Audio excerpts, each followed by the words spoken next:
हाय, hello. आज बघूया आता आपण घरच्या घरी तूप कसे बनवायचे. तर ही म्हशीच्या दुधाची साई काढलेली आहे. एक 8 ते 10 दिवस डब्यामध्ये काढून ठेवली होती. एक दोन ज्यावेळेस आपल्याला तूप बनवायचे त्यावेळेस 2 तास आधी बाहेर काढून ठेवायची आणि मग एका बाउलमध्ये काढून घेतली. त्यामध्ये थोडेसे बर्फाचे तुकडे टाकायचे थंड आणि थोडंसं परत पाणी टाकले आणि छान फेटून घ्यायचं. तसं तर एक 10-15 मिनटं लागतातच फेटून घ्यायला. मी मिक्सरचा वापर नाही केलेला आणि नाही ग्राइंडरचा आहे.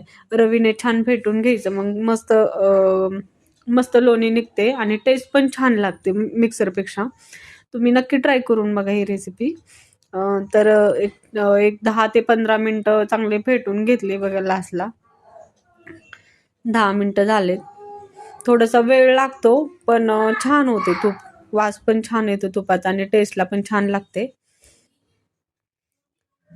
फेटून घेते. हे बघा लोणी बनतच आले. एक आणखीन 5 मिनिटं तरी लागेल. हे बघा लोण्याचा छान गोळा तयार झालेला आहे.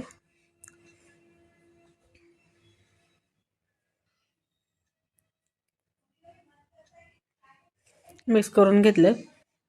ताक सेपरेट झाले आणि लोणी सेपरेट झाले. मस्त गोळा बनलाय. तर आपण आता हा गोळा काढून घेऊयात. लोणी एका ज्यामध्ये आपल्याला तूप बनवायचे त्यामध्येच काढून घ्यायचं. जास्त भांडे पण खराब नाहीत होत. त्यातलं तास पिळून घ्यायचं, मध्ये त्यामध्ये आंबटपणा राहत नाहीये. गोळे करून घेते.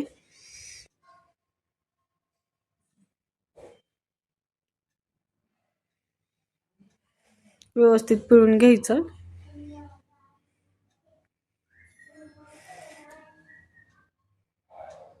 दाखवते तुम्हाला. हे बघा आणि ते थोडंसं थंड पाणी किंवा नॉर्मल पाण्याने धुवून घ्यायचं. 1-2-3 वेळेस धुवून घ्यायचं, म्हणजे त्याचा आंबटपणा निघून जातो आणि तुपाला आंबट असा वास येत नाहीये.